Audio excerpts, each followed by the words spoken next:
ChatGPT isn't going to solve all your writing problems, okay? It's not going to solve all your research problems, but it will solve some of them. You need to have these skills anyway: structure, style, tone, grammar, and vocab. You have to have a conscious awareness of this, and then the tool can be extremely helpful, and we can increase your billable time by 50 to 70%, I assume, within the next few minutes today. And also, if you decide to take any of our courses, AI turns a single bullet point into a long email I can pretend I wrote. says the sender of the email. Then the receiver says, AI makes a single bullet point out of this long email I can pretend to read. This might be a situation that you have already encountered, and if not, then you will probably encounter it very soon once you start using these tools. And the question is, well, okay, ChatGPT is all the craze, and AI tools, are they going to replace my job? Well, AI in law firms is going on for several years now. There's a lot of tools available, but also AI is being used across industries. As you can see, the development has taken some time, and large language models are in focus right now, but artificial intelligence is really one of the key emerging technologies, along with robotics, blockchain, and other automated type of technologies that are changing the way we work and changing industries, how they operate. They also, AI, especially because of its nature of thinking for itself and the ability to develop thought and reasoning, and then if you give power over it, to do different actions that it might decide for itself. Artificial intelligence is a big deal for lawyers. So even if you don't care or don't want to know about ChatGPT particularly, it's really good to get an idea of what's going on in the area of law, and especially in your specific area of law. Is there anybody that would like to give an example of how AI is coming into the law in your area, in your jurisdiction, or in your practice? Yes, hello. Can you hear me? Leonard. Yeah, I would like to break the silence. Thank you, my friend. Well, I'm not really using, we are at the office not using ChatGPT in practice with the law itself, but it's for commercial, and so writing blogs or whatever, it could be really useful. So this is where it comes in interesting for us, mostly. So this is not the legal work per se, but the work that's surrounding it, that typically a marketing person or a lawyer even, or a staff member would do. You can replace that with the tool. Exactly. Yeah, it saves a lot of time. Excellent. Okay. And then Nikita just wrote, it helps lawyers to suggest right legal terms for a particular type of drafting. Has anybody else used it like in that way? Yeah. Hi, I'm Chandresh this side. Hi, Chandresh. So we have also been using AI for multiple use cases actually in our legal work. So the foremost is, getting the AI to prepare first drafts of legal notices or basic commercial agreements. But also there are more complicated uses of AI in our sector. What we have been doing is, there are a lot of documents that need to be filed with regulators. Mostly in capital markets, so listed securities and debt market. So these documents contain these standard format provisions, which as of now, lawyers have to manually undertake and review for.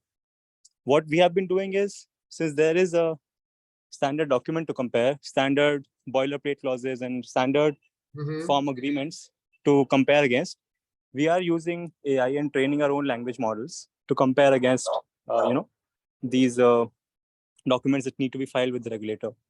Excellent. So it is quite efficient in that sense, that because if there is a set standard of data, it can very well easily read and understand. Excellent. Wow. That's, and may I ask which firm you're working with or which company? It sounds like quite an innovative operation. So right now we're doing it for my own personal uses for my own clients. I got you. So we haven't really developed something like this, but yeah, it's very very much doable. Yeah, very much doable. Thank you very much for the input there. That's amazing, actually. all those uses. We're not going to cover all of those uses today, but you can certainly Yeah, see what Chandresh is talking about after we cover the specific and general tools for lawyers, and then an example with ChatGPT. We help lawyers and other professionals, high-level professionals, with their legal writing, with their different types of writing, different types of English. And we provide also a lot of our materials for free. And so we can, I put a YouTube channel where we do that. We just uploaded intellectual property law, and we're going to have tax law soon. And you have different specific videos that you can watch and stuff. And if you want to have online course related to this session today, you can sign up and I'll give you a free access. So that's good. No, I want to support lawyers, and that's what our company does. So we want to do like Chandresh. That would be awesome if we could teach you those kind of skills to do that. But today we're just going to get into the basic introduction of what the ChatGPT can do and what it is and what it can't do, how it can reason, how it can't reason, and so forth. Okay, I'm going to tell everybody you can feel safe right now. AI is a language tool, not a lawyer. So one of the things that we understand as linguists, and Noam Chomsky will tell you this, is the difference between formal and functional linguistics. So what AI can do is it can use formal linguistics, which include things like statistics, and it's working on a statistics model to basically predict what should or would be said and or written or whatever it is. Now, that's a predictive measure made by a machine using a lot of inputs. It's not a brain. It's not a syntax the way that I'm talking to you right now. Me and Chandresh just had a dialogue together, and we were creating sentences using relevant information, feeding back and forth within each other. I can make some assumptions based on his name and kind of the way that he spoke, that he's an independent a lawyer with a real ambitious side and also innovative side. He knows about technology. He's a smart guy, really smart guy over there, probably in India or Pakistan, just making these guesses based on our contextual conversation. Now, when you have linguistics in a real world or on this video, you might see some body language or something like that. That's human, okay? A machine can copy it, but they can't create it, all right? They can't create this feeling that you have right now, and they can't create proper syntax. They can only copy it. So that's different. So ChatGPT is not going to actually solve your legal problems, all right? Limit came in and said that exact same thing, that, hey, it's great for the marketing tool and the language that isn't going to put somebody in prison or get somebody out of prison. So, and then but a lawyer is needed, so you can feel safe. The other thing is that there's a fallacy that people have that we linguists know, and people in philosophy as well, that people seem to equate good language with good thinking. Like, oh, this person sounds really smart. That must mean they are smart. That is a fallacy that happens a lot of times in job interviews in technology. There will be a person who comes in for an interview, and they did a lot of research on this at Harvard and everywhere else, that doesn't know how to talk very well. He's from either Ukraine or from Hungary, one of my favorite places. And he, he kind of mixes his words. His English isn't so good, and then they give the guy the job that comes in and speaks fantastic English like a native speaker. They think, oh, this guy's going to get along with the team. Come to find out that technical skills were way better for the guy from Hungary. All right. And then the guy that got the job, he's not so good technically. So a lot of people have this mistake. Another mistake is bad thinking, right? That bad language equals bad thinking. So the opposite is true. Now, another thing that you're going to see is that ChatGPT doesn't really work too well with the thorough citation of things. And that, as a lawyer, is one of the key benefits that you provide to clients, which is your research. The other thing that you have to understand is that what comes in goes out, and vice versa. It's called a narrow AI. The bigger AI is called artificial general intelligence. And when that happens, basically, we're all going to die. Okay, so let's just hope for the positive outcome with the narrow lens as we have it right now. and forget about this idea of broad lens artificial intelligence. Let's just put that out of our mind. Otherwise, we can go ahead and start drinking. Now, ChatGPT is a great example of the narrow lens in a actually rudimentary form. I thought it was going to be Google that came out with their version of a similar tool to ChatGPT, but I didn't know OpenAI had such a possibility. I thought they were doing more visual AI, but I'm very excited about that. And now there's a race, which is maybe not a good thing. But that's another issue for another day. Today, we're going to ask the question, how can generative AI support law firms? And we've talked about generative AI because now we're talking about the large language model where the AI is actually generating or creating its own thinking, okay? So it's creating its own form of thinking, which is, again, based on formal linguistics. How can it support law firms? Right now, it can help legal professionals with research and information gathering, document generation, and case analysis. Okay, we're going to get some experience with that. You ready? Oh, compliance, ethics, duty. Before we get to that, a disclaimer. So, generative AI is not a substitute for critical legal thinking, nor a reliable source of accurate and truthful information. And if you notice, I even use my own legal writing skills to add the emphasis and show you that, which is something that ChatGPT wouldn't do for you. You should be expected to do for yourself. The other thing is that it's not going to do for you is become a moral or ethical person or machine. The machine is not ethical. And so if you need to learn about ethics, then I pray that you go back to law school, or if you're a law student, make sure you don't skip that class because this will come up over and over again as you're in your practice as a lawyer. Okay, now we've gotten through the ethics. We can get to the meat and potatoes of what we're going to talk about today and do with activity. Prompt engineering is how you teach the AI to do what you want it to do. It's becoming the new, it's going to become, and it's already becoming a new kind of skill. And now you have prompt engineering courses already and prompt engineering people that are changing their job title and everything else. You're going to have a prompt engineering coach. And you can have a prompt engineering life coach if you really want. So prompt engineering is how we teach the AI or talk to the AI. We prompt it. So these are some examples of what you can do with the prompt engineering. You can ask it about court decisions. You can ask it about previous cases if you want to. And what I've done here is I've started to use linguistics to help you decide what to write, especially if English isn't your native language.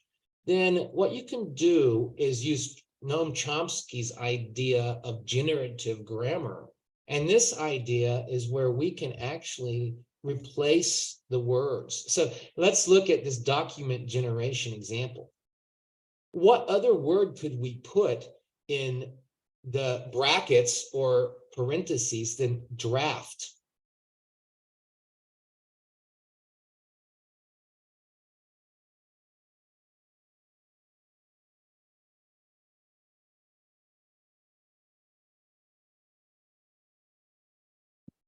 You can also write in the chat if you don't feel like speaking up. Right? How about right? It would do the same thing because the AI is trained for different words that basically are leading to the same goal. All right. So what about standard elements in the NDA? What are the standard elements of an NDA? So what you would do in this case, well, what is one of the things a lot of people miss?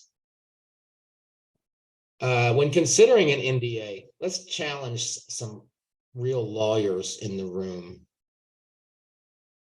So what's one thing you definitely want to have in a serious NDA?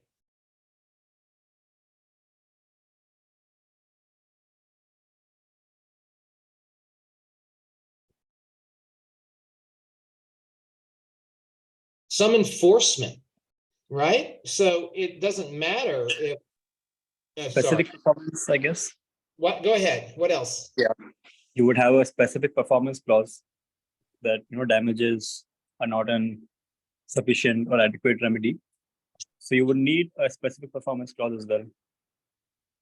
Specific performance, I like you, Chandrash, clause.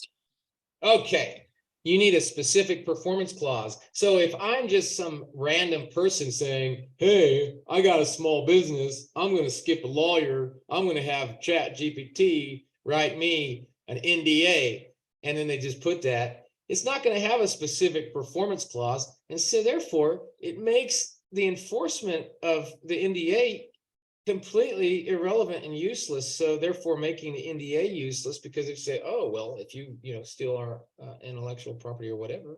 So this is where we got to get both general and specific. And you've noticed so what you got to do is you got to talk to the AI. Okay, now let's do this. Before we do this, this is how you talk to the AI. What specific support do you need in this situation? Do you need to ask it, what are the general elements, the standard elements in an NDA? Maybe. Some of you do. And if you do, that's the first question you ask. And then you tell the ChatGPT to write you an NDA with those elements. And then it's going to be more specific. And not only that, also tell ChatGPT the intended audience. Write an NDA for a software client, and it'll put itself in the imagination of that. You can say, write a letter to the court. It'll put itself in that imagination of that court. And of course, it's kind of Americanized, but that's because Americans put a lot of stuff on the internet.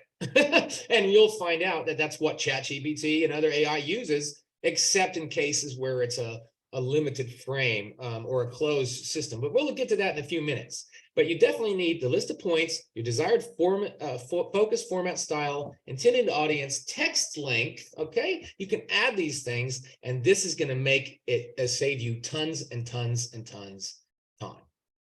All right, let's get to some examples. I'm going to have you guys do this. I'm going to give two options. I'm going to have you, if somebody has ChatGPT open, it's not. So go ahead and copy the information from the chat box before you go into the group. We're going to do it. I imagine that you logged into OpenAI, ChatGPT, and you've got an account. There you go. It's free. Now, for the free accounts, sometimes it'll say it's too busy or it's overloaded. Okay. But for the paid accounts, it pretty much gives you whatever you want and a higher level of sophistication. So we're going to do the higher level of sophistication just because I have it. All right. So I'm really happy to see everybody here. And I'm going to go ahead and share the screen now. And we'll look now. I'm in ChatGPT. What you'll see here is you have a new chat that you can start. I've done a lot of different ones. I've got this is the second time I've done this, so I've already done this. Now watch. Now, I've already done this, so I'll do it again just to show you what it looks like. So I go to my chat. All right, great to have you here, Bronach.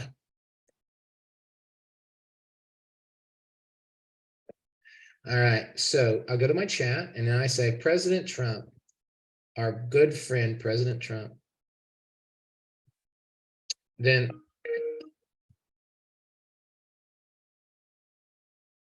so we put this information here. There's a limit to how much information you can put in, so you want to be careful about that.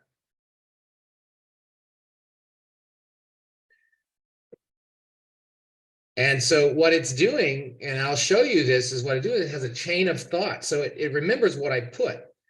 it remembers my instruction to it.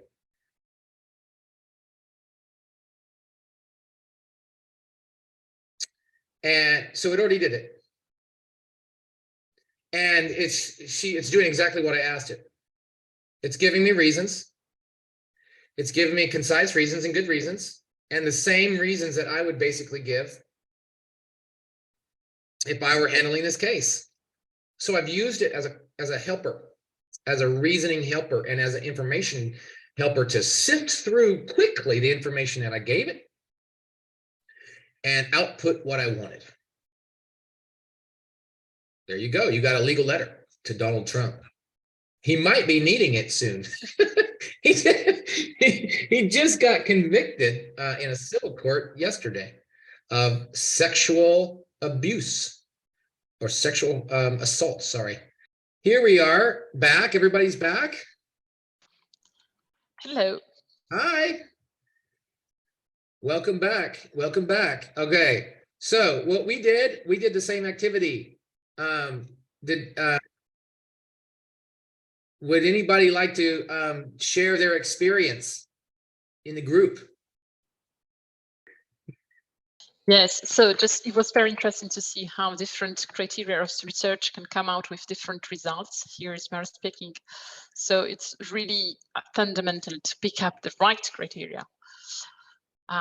Otherwise, we have different answers. So for fun, we tried just for the Trump stuff to put only the first message and then the first and the second one, and then or only the second, and that was very different. So interesting. Very interesting. Yeah. So, and then, you know, it's not the side language that the computer's using. It's a specific language.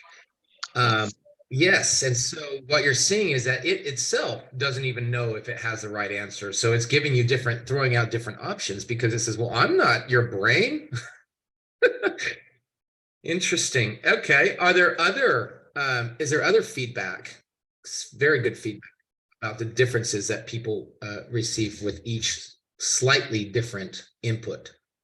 So it's really good, even the 3.5 version, but the 4.0 version is much better at, and I think that this is the key point, and we're going to get to this. Thank you for the segue, Mara. We are going to, it's much better at chain of thought, okay? And if you take away anything today, and I know some people had dropped out, other people have come. The people that came late, you got the lucky, it's your lucky day. The people who left, maybe they'll catch this on the video, but basically I'm going to show you now how to use it in practical legal writing contexts. And the key bit with the 4.0, the paid version, is a chain of thought, chain of reasoning that it can do for you, no matter what input you give it, as long as it makes sense. And of course, as emotional beings, we don't always make sense, do we? So here's the 3 key questions you have to ask before you use an AI tool or a generative AI tool, like thinking about, hey, because a lot of our clients and a lot of people will want to use this new technology, and they'll have people wanting them to buy new technologies, and they don't know anything about the technology. I've built 3 universities around the world and the technical systems for all these universities before I was in my own private company. And oftentimes, you know, the people who are buying the software or the tools don't know what to ask. And so this is what you need to ask, both as a lawyer and as a person who is purchasing or considering the purchase of an AI tool or using an AI tool. You say, okay, what language is in the database and what language is not? What type of reasoning and support can the software give, and what can it not give? What specific support do I need for the situation? And we already looked at the specific support, but we'll look at it again, because this is where the magic of prompting is really going to take your writing skills to the next level and save you a bunch of time. So this is a free course today, but I really would like to ask you guys to, hey, share this with your colleagues when you get the video. Maybe if you're at a law firm or a legal department of a corporation, share it with your HR or with the partners or with the managers there, so we can get a few of our courses into your law firm. We work with, as you could see, 20 of the top 100 law firms, according to Legal 500, and they're all pretty satisfied. So I think you will be too. What language is in database and what is not? What you can find in large language databases is everything that's on the internet and some more stuff that's been added. Everything that's in database, all language, and in multimedia as well. Now, with videos, this is one of the difficulties. If there's captioning, or if the video has had a video to language, or if the audio has had language captioning or some kind of translation, then that's going to be on the internet. If it doesn't, then it won't. Okay. So if you don't, if there's no captions, or if you didn't load it to YouTube or something like that, then it'll be difficult for that AI to capture that. Now, a lot of people, Google, have been translating all that kind of stuff and making captions for millions and millions of videos now, and then different open source and crowdsourced translation and transcription people, whether NGOs or for the blind or anybody else, if any other reason. So there's a lot of stuff on there. It does have accurate usage in English. That means grammar, vocabulary, and punctuation is perfect, or as near as perfect as possible without becoming poetic. All right, so I make language errors to be poetic. For example, you might see that I'll start a sentence with the word and or but, okay? Or I'll play with language, just like what I did here, and we'll do it enough. So the semantics, the meaning, the context is not included, but it does have a semantic bit, meaning, how meaning is made, and how knowledge is made, and in the practicalities of language of the communication. That's still not optimal, but it also has this transferable, reusable training data. So everything it learns, everything you put in, it's going to gain. Now, with the current model, they've just added this, OpenAI just added this a few days ago, about intellectual property, so that you can choose on the settings. Apparently, I haven't tried it yet, but you can choose to not have the data used for the training model, which means that if you have privacy concerns or for any reason don't want it to train a model, you can choose for that if you have the paid version. All right. And so what it does is a lot of cool stuff. What it doesn't do is it can't define legal laws by jurisdiction in a really effective way like you could, or like specific software could, that could use AI, but you want to take into account those factors. The truth of what it says, it doesn't claim to be truthful, so you don't trust it to be fully truthful. It's just giving you a bunch of information and making you answering the best that it can. Dates. You remember that these large language models are not current, so it's using information from the past. It can use information that you put into it, but if you ask it for anything else, that will just use it for the past. And with ChatGPT, it's up until 2021. So it's got all of the world until 2021, including everything that you can find on the internet anyway. It also doesn't include reality. We have this thing called reality, don't we? And reality is not in it. Intuition, gut feeling. All right. Can I trust this person? Can I not trust this person? And then the interpretation of your words. Okay. So I just made a joke there about a potential date. And that's just basically something that the AI wouldn't do. And it wouldn't even attempt something like that. And if you try to do it, it might do a pretty good job, but you would still probably see through it. There's something really human about us. Hence the fact that we're humans and we have hearts and that are pumping blood and all that emotions and stuff like that. So what reasoning and support can a software give, can it not give? Deductive reasoning, inductive reasoning, abductive reasoning, which is of course making educated guesses, or what we call hypotheses, based on limited information, which is a fantastic use of the tool compared to previous generation technology. Causal reasoning, so cause-effect relationships, you can ask it to help you on a case of looking at cause and effect. You can ask it to help you identify potential evidence or ways about that. Analogical reasoning, it can find similarities between different situations, so analogous. And I can use statistical reasoning, and it's built on statistical reasoning, that the chat aspect of it, blah, blah, blah, blah, blah. Yeah, I want this. No, I don't want that. Yo, man, hello, how you doing?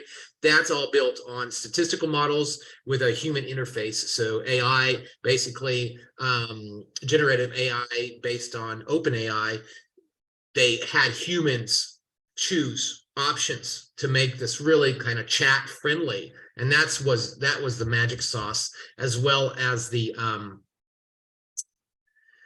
chain of thought, which I'll get to in a second. Okay, it can't think or contextualize based on feeling or information not found in a database. Okay, so you can feel good. You're going to live. You're going to survive as a lawyer. You got a career, but you just have to use the tools effectively. Emotional reasoning, intuitive reasoning, moral reasoning, creative reasoning, metacognitive reasoning. So it can't reflect on itself.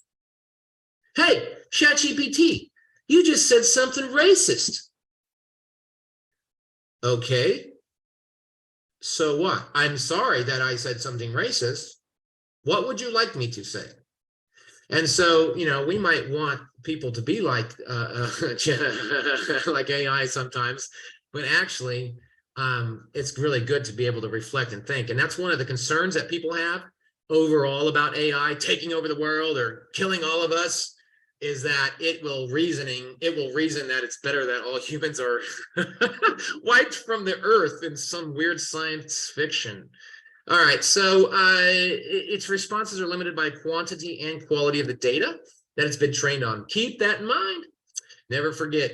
So the other thing, the third question and last question is, again, what we've already looked at today. And this is where the prompt engineering comes in, and this is the real magic here. Your desired focus, format, style, intended audience, and text length, lift the points you want addressed, what perspective you want the text written from the perspective of a lawyer, from the perspective of a client, whatever it is, from the perspective of a marketing, from a marketer, whatever it is. Specific requirements such as no jargon. Okay, we'll do one last prompt.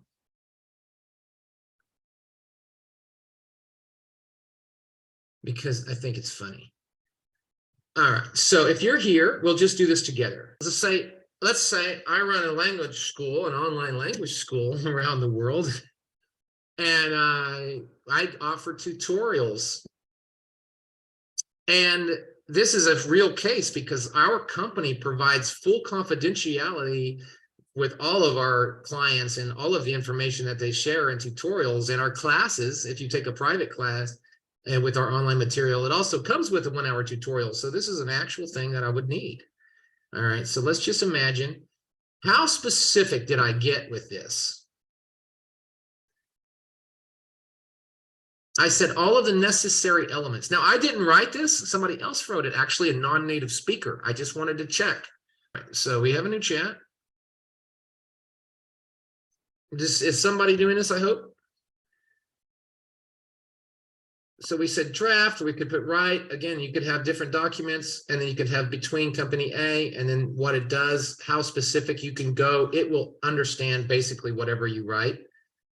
But you have to write it clearly. You have to tell it. And so it wrote a non-disclosure agreement right there with company A, company B. Conditions for disclosure. Contractual penalty.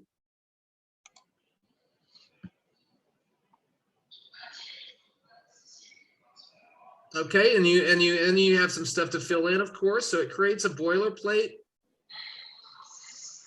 And there you go. Now let's say there was a breach. Uh-oh. Let's say there was a breach. I'm going to put the breach in the chat now.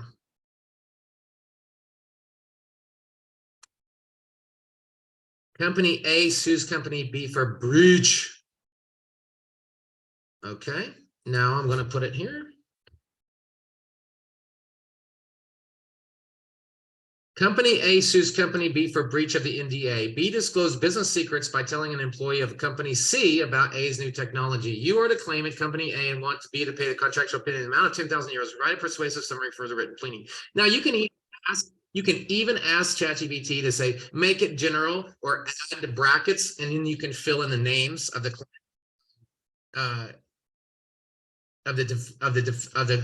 defendants or the parties. And so this is what it did immediately. I'm running to bring to your attention a matter of grave concern to our company. Of course, we would take this off as legal writing experts. We would cut this to about half of the length. All right. So I, as a legal writing expert, would, or a practicing lawyer who's a professional writer, all lawyers are professional writers, I would cut this down. Okay. But let's just say, okay, you know what? It's too long. I think the court wants something, make it shorter. So this is what the ChatGPT can do now. It made it shorter. All right, there you go. So, all right, you see? So it did it. Okay, all right. And you can even ask it to go backward. Rewrite the original email to the client, not the client's attorney. See what it does.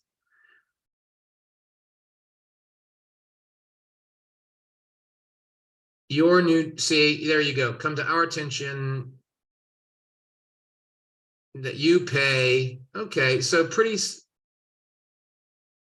similar. So, but you can play around with it, and you should, and that's what basically the idea of what we're doing here today was designed to help you with. So I hope that that it was good session for you. I hope that you basically learned something that you didn't know before, or met somebody new that you didn't know before. There's I'll send everybody the PowerPoint and the video to this if you like, through LinkedIn. If you can reach out to me anytime.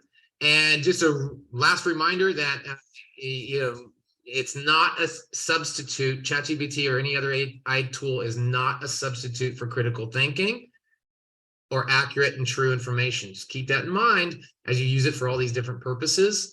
And the bottom line is to use the tools to support great thinking and writing.